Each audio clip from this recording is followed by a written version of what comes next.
Servus, Glück auf und herzlich willkommen zum weiteren FC Bayern Talk.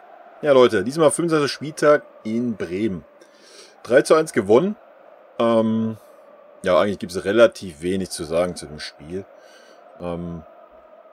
Ich denke, ein souveräner 1:3 Sieg, mal wieder nicht zu 0.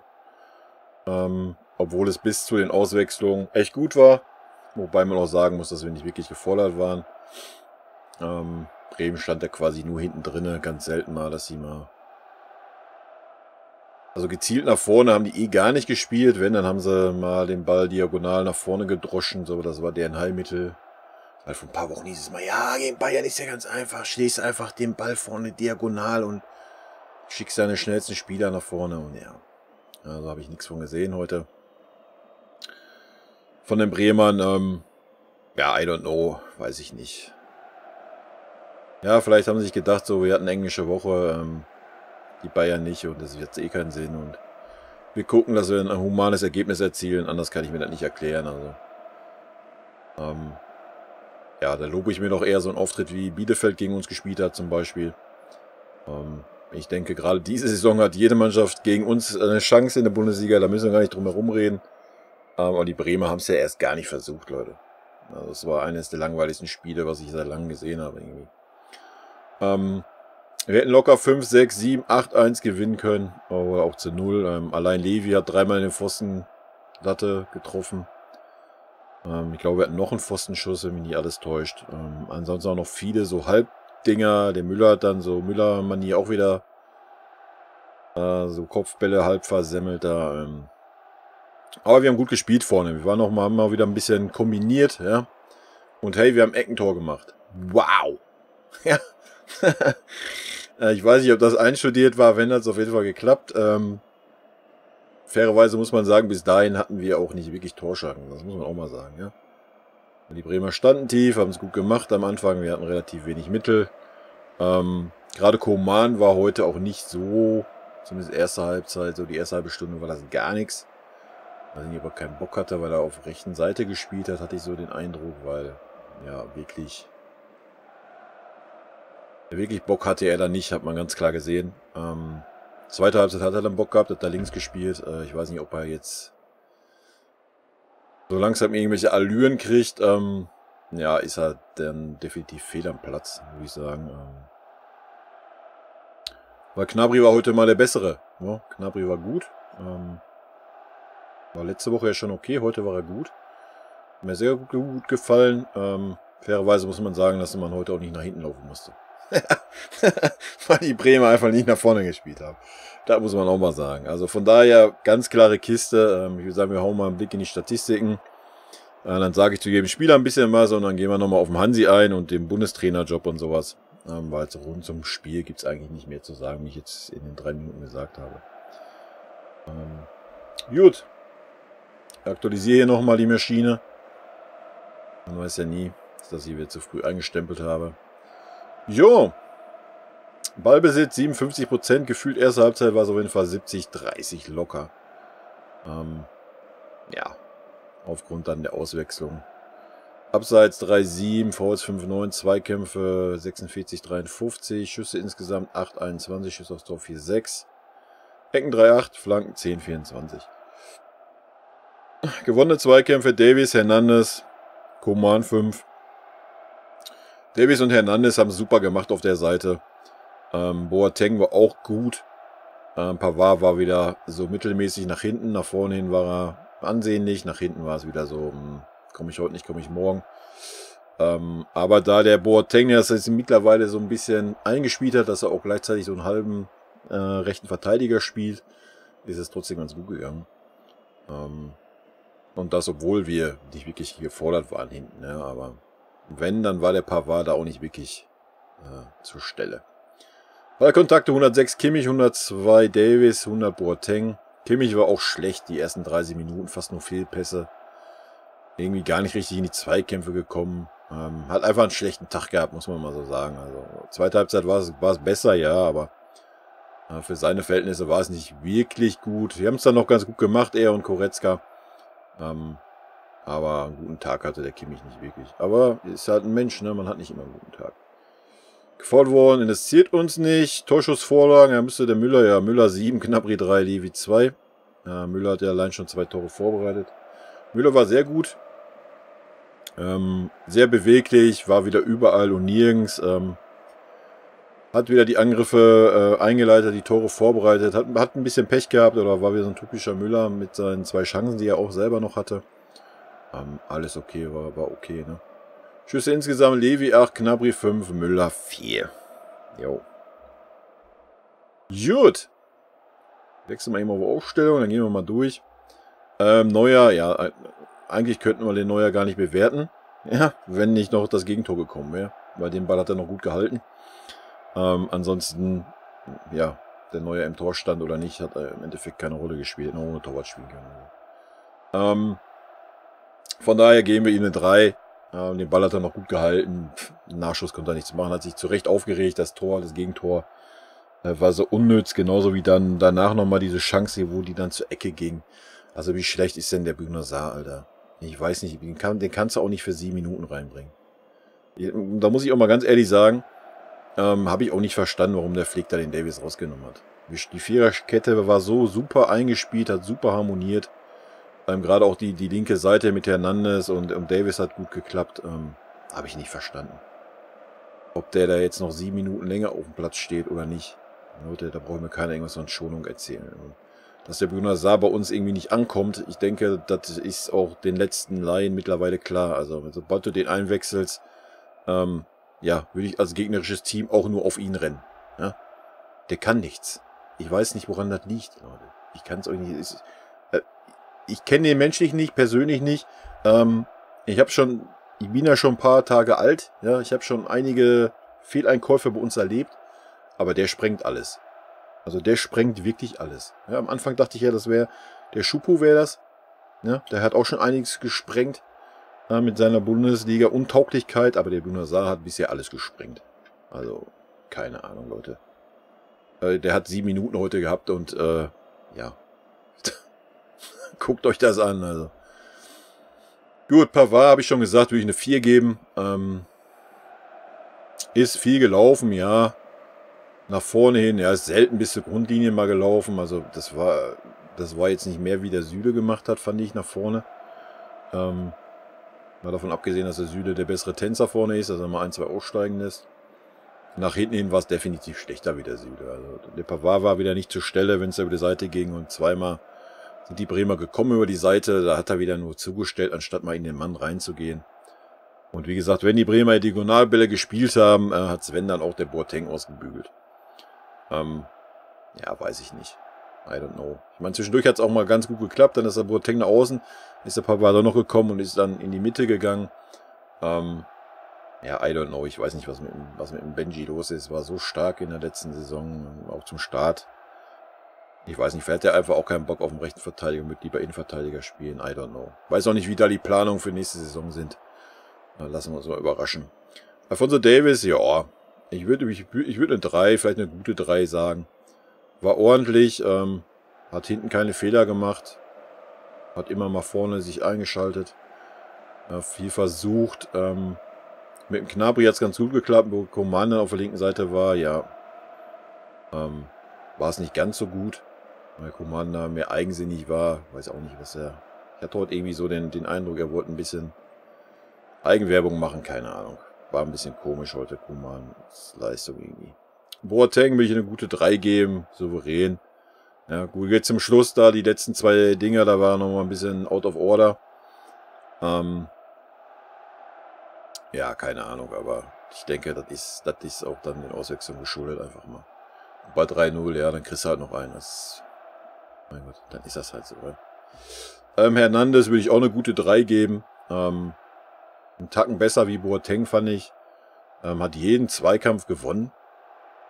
Das sind die ich mich erinnere. Da hat man auch den Unterschied zum Alaba einfach gesehen, ja.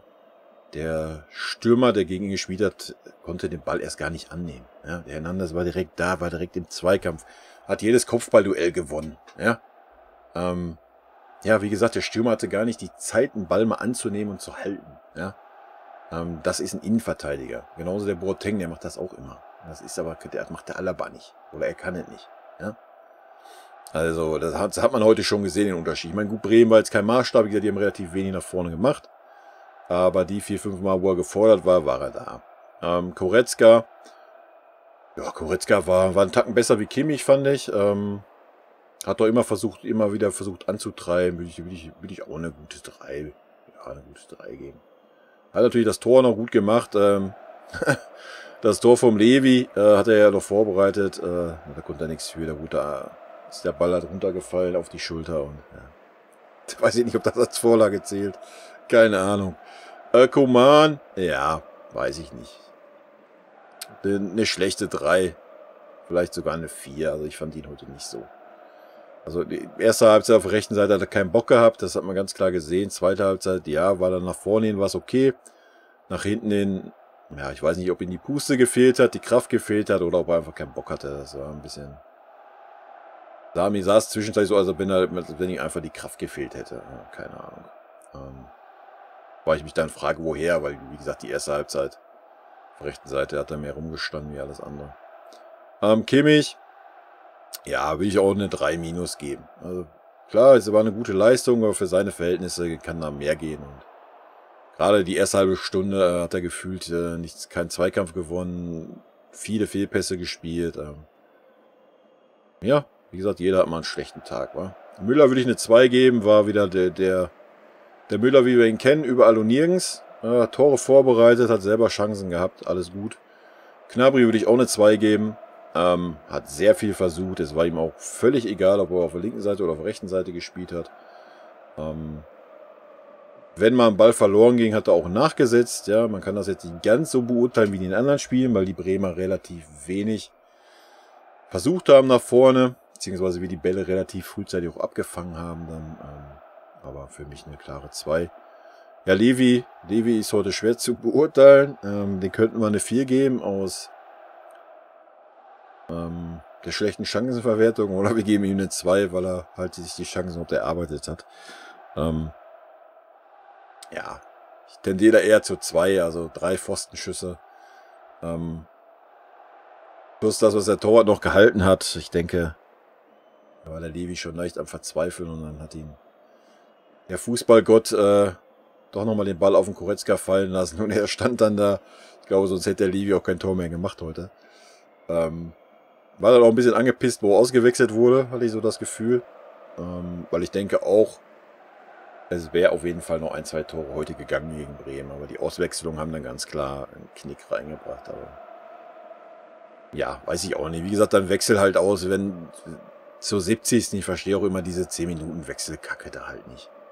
Also wir haben in der 67. Minute das 3-0 gemacht, ja, dann kannst du in der 70. auswechseln. Weißt du, dann kann ich dann alles irgendwo nachvollziehen, von wegen, wenn man dann so von Schonung redet. Aber hier diese 10 Minuten Schonung, Alter, was wollt ihr mir erzählen, ey? I don't know, ey. Ja, dann gibt's ja den... Ja, sollen sich die Spieler dann daran erfreuen, dass sie nochmal 10 Minuten auf dem Feld dürfen, oder was? Weiß ich nicht, ey. Also ich denke, wir haben einen Kader, da kannst du auch in der 60. Minute auswechseln. Wo ist das Problem? Kannst du den Jungs mal eine halbe Stunde geben. Ich meine, so ein Sané, der war so bärenstark die letzten Spiele, ja. Ein Rocker kannst du auch immer eine halbe Stunde geben. Selbst der Choupo-Moting war die letzten Spiele ganz gut. Wenn er nicht auf Außen aufgestellt wurde, sondern wenn er auf Außen aufgestellt wurde und nicht in der Mitte rumgeturnt ist. Von daher, und Musiala sowieso, also weiß ich nicht. Gunnar Saar in der 84. Minute für 5 Minuten Schonung oder was? Alter. Ja, also was Auswechslung anbelangt, wären der Flick und ich definitiv keine Freunde mehr. Ich denke, damit haben wir alles gesagt zu dem Spiel. Ja, also wenn ich das so verfolge, wie es in der Presse dargestellt wird und auch, was ich so gelesen habe, zur Pressekonferenz Flick geäußert hat. Hab's mir noch nicht angeguckt, hab mir noch nicht seine Mimik angeguckt dabei. Aber es hört sich für mich so an, als würde er gerne Bundestrainer werden. Und ich sah gerade so ein bisschen in der Zwickmühle, weil der Rummenigge gesagt hat, meh, du hast hier Vertrag, wir lassen dich nicht gehen. Wird spannend zu beobachten sein. Klopp hat ja relativ schnell abgesagt, aber wenn der Kloppe irgendwie, ja gut, er hat jetzt gegen Leipzig, das ist ja der Champions League weiter, da sollte er auch erst nur noch safe im Sattel sitzen. Nagelsmann hat auch relativ zügig abgesagt. Ja, I don't know. Also ich denke, ich meine, klar, wenn du den falschen Trainer zu der Philosophie der Mannschaft holst, geht so enden wie mit Kovac, das hat man klar gesehen, ja, wenn man da irgendwie alles umdrehen möchte und da irgendwie so einen defensiveren Spielstil prägen will und sowas, passt das nicht. Aber ich würde mir jetzt auch keine Sorgen machen, wenn der Flick als Trainer weg ist und da ein anderer kommt, ja, bin ich ganz ehrlich. Also klar sollte man da nicht irgendeine Nulpe holen, das sollte auch klar sein. Aber ich denke, wenn der Flick gerne Bundestrainer werden möchte, sollte man ihn gehen lassen. Ja. Ich denke, das hat er sich auch verdient durch die Leistung, die er gebracht hat. Und ja, wir werden sehen, wie sich das entwickelt. Also klar wäre es dann irgendwo schade, weil jetzt so ein bisschen, ja, so ein bisschen nachhaltiger gearbeitet wird oder gearbeitet werden kann jetzt so, weil ich denke mal, man weiß jetzt auch, welche Spieler er mag und nicht mag und so weiter. Und ich denke mal, so zukünftige Transfers und so wird er wahrscheinlich auch ein bisschen mehr eingebunden sein, wie es vorher war, vor der Saison vielleicht war, wo er so das halbe Jahr so in der Schwebe war und sowas. Also, wo ich dann immer da höre, so, ja, aber sind ja diese Unstimmigkeiten mit Salihamidzic. Leute, man muss nicht immer Friede, Freude, Eierkuchen mit irgendwelchen Arbeitskollegen haben. Ja? Man arbeitet zusammen und das ist im Fußball nie anders. Klar ist das schön, wenn man mit dem Arbeitskollegen gut klarkommt, befreundet ist. Aber solange das professionell ist und unterschiedliche Meinungen sein, das ist ja sowieso heutzutage so ein Ding. Also, heutzutage hast du ja nur noch so Ja-Sager und keiner sagt so seine Meinung, nur so, ja, online natürlich, klar, anonym, da haut jeder seine Meinung raus, deswegen gibt es da so viel Scheiße im Internet. Aber mal so privat oder so, hast du ja kaum noch Menschen, mit denen du mal offen irgendwie reden kannst. So, weißt du, die das dann auch mal verkraften, wenn man sich halt mal, ja, auf gut bayerisch so eine Streitkultur da ist, ja. Dass man sich halt einfach die Meinung sagt, wenn man unterschiedliche Meinung ist, diskutiert man darüber, dann diskutiert man auch mal hitzig. Und wenn das Thema durch ist, das Thema durch. Ja, deswegen hat man ja nichts gegen die Person oder deswegen ist man ja kein Freund mehr. Also. Ja, und im Fußball, mal ganz ehrlich, Leute, dass der Salihamidzic vielleicht andere Meinungen hat, weil er natürlich auch ein ganz anderes Blickfeld auf den Verein hat und auf Finanzen und sowas wie der Trainer, ist ja wohl auch klar. Dass der Trainer sagt, jo, ich hätte gerne überspitzt gesagt 400 Millionen, kauf mal hier Mbappé, kauf mal hier, kauf mal da, ist doch logisch, ja. Dass er Salihamidzic sagt, Alter, wie ist Corona, wir gucken hier aufs Geld, ich habe Vorgaben vom Vorstand oder vom Aufsichtsrat, sonst irgendwas, ist doch auch klar, ja. Wäre es nach Flick gegangen, wäre der Alaba da geblieben, hätte der FC Bayern den Alaba die 24 Millionen Handgeld allein für seinen Berater in den Arsch geschoben, ja. So, das ist aber auch normal, er ist Trainer, ja. Wenn ich Trainer wäre, würde ich auch sagen, ey, der Spieler, ey, das ist mein Spieler, ja. Ob die Leistung jetzt stimmt oder nicht, wenn das Trainer ist, das ist mein Spieler, den brauche ich. So, ja. Und klar sind da Unstimmigkeiten, wenn der Salihamidzic dann sagt, ey, hier, du kriegst 17 Millionen und ansonsten kannst du gehen. So, Punkt. Ne? Ist doch völlig normal, ja. Deswegen immer diese Diskussion, also man muss doch nicht als Sportvorstand oder Alter, weiß ich auch nicht, ey, was die da immer. Ja, keine Ahnung, das wollte ich nur mal dazu gesagt haben. Wie gesagt, ich mache mir da keine Sorgen. Wir haben einen gefestigten Kern in der Mannschaft. Im Endeffekt spielt es keine Rolle, wer der Trainer ist. Klar, wenn du so einen Kovac hast, dann der dann anfängt, so den Müll abzusägen und den abzusägen und den abzusägen, dann wird es natürlich schwierig, ja. Klar wäre es schön, wenn wir mal einen Trainer hätten, der 4-5 Jahre da ist, der eine vernünftige Philosophie hat, so wie es der Flick jetzt hat. Und der vernünftigen Draht zur Mannschaft hat und sowas, was wir aktuell haben, gar keine Frage. Ja, aber ich meine, Bundestrainer kann es auch nicht bei so einer großen Nation jedes Jahr werden. Und ja, keine Ahnung. Wie gesagt, ich bin dann dafür. Man sollte ihnen da keine Steine in den Weg legen, auch wenn es schade drum wäre, ja. Aber wir werden dann auch schon einen anderen Trainer finden, bin ich mir sicher. Zur Not holen wir Mehmet Scholl. Wäre ich klar dafür. Wird leider nie passieren, aber hey, was soll ich sagen? Ja.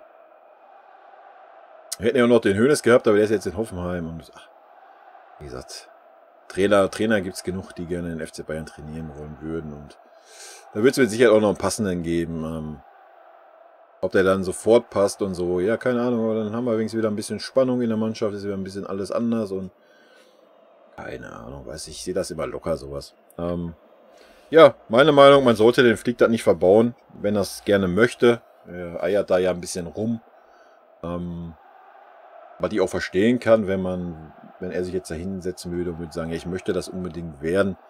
Wäre natürlich dann auch so, wenn man das in der Öffentlichkeit macht, so ein Schlag ins Gesicht von unserer Verantwortlichen. Daher denke ich, dass wenn, dann wird das intern angesprochen werden. Und ja, dann werden wir sehen, wie es wird. Ansonsten, ich könnte mir auch einen Lothar sehr gut vorstellen. Die ist ja auch noch da in der Diskussion. Ich gehöre dazu den Fraktionen pro Lothar, ja, definitiv. Ich fand es auch ein bisschen schade, dass der Lothar nicht so die Anerkennung gekriegt hat als Trainer in Deutschland. Ich denke, er hat nicht so einen schlechten Job gemacht bei den Stationen, wo er war.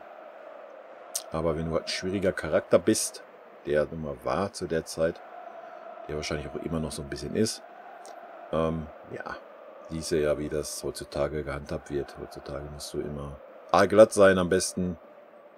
Und ja, naja, aber anderes Thema, Leute. Passt jetzt nicht zum Bayern-Talk hier. Ich verquatsche mich schon wieder. Gut, Leute, bedanke mich fürs Zusehen. Ich denke, ich habe alles angesprochen, was ich sagen wollte. Ich weiß gar nicht, wann spielen wir? Mittwoch oder was? Ich gucke nochmal eben schnell, wann wir uns dann wieder hören, sehen, wie auch immer. Spiele. Ja, wir spielen am Mittwoch. Das heißt, wir hören uns dann, oder ihr seht das nächste Video, wenn ihr Bock habt, am Donnerstag. Lazio Rom 4-1 Hinspiel, sollte nichts anbrennen, ja. Selbst wenn wir 3 kassieren, ich denke, wir werden auf jeden Fall 2 schießen. Ja, eigentlich haben wir eine stabile Form aktuell, ne? Muss man mal ganz klar sagen. Klar, das Frankfurt-Spiel, aber selbst da die zweite Halbzeit war schon sehr gut, ja. Bielefeld war halt auch eine Halbzeit sehr gut, eine schlecht. Aber danach haben wir sie auf dem Rasen gekriegt. Gegen Lazio, gegen Köln, gegen Dortmund, jetzt gegen Bremen auch. Alles gut. Also deswegen, ich denke, gegen Lazio werden wir auch mal vielleicht mal wieder so einen Rocker von Anfang an sehen oder ein Choupo-Moting oder so ein Scheiß. Nichts gegen Choupo, aber ihr wisst schon, was ich meine. So die 1B, ja, kann gut sein. Dann ist Stuttgart den Samstag, ja, und dann ist Leipzig halt. Und ja, danach haben wir natürlich, habe ich ja schon im letzten Video gesagt, Union, Wolfsburg, Leverkusen. Also Wolfsburg ist auch eine gute Form. Mal gucken. Und ja, das war's, Leute. Ich wünsche euch ein schönes Wochenende, einen schönen Sonntag. Und wer Bock hat, Donnerstag, rot-weiße Grüße, bleibt gesund. Haut rein, bis dann. Tschüssi.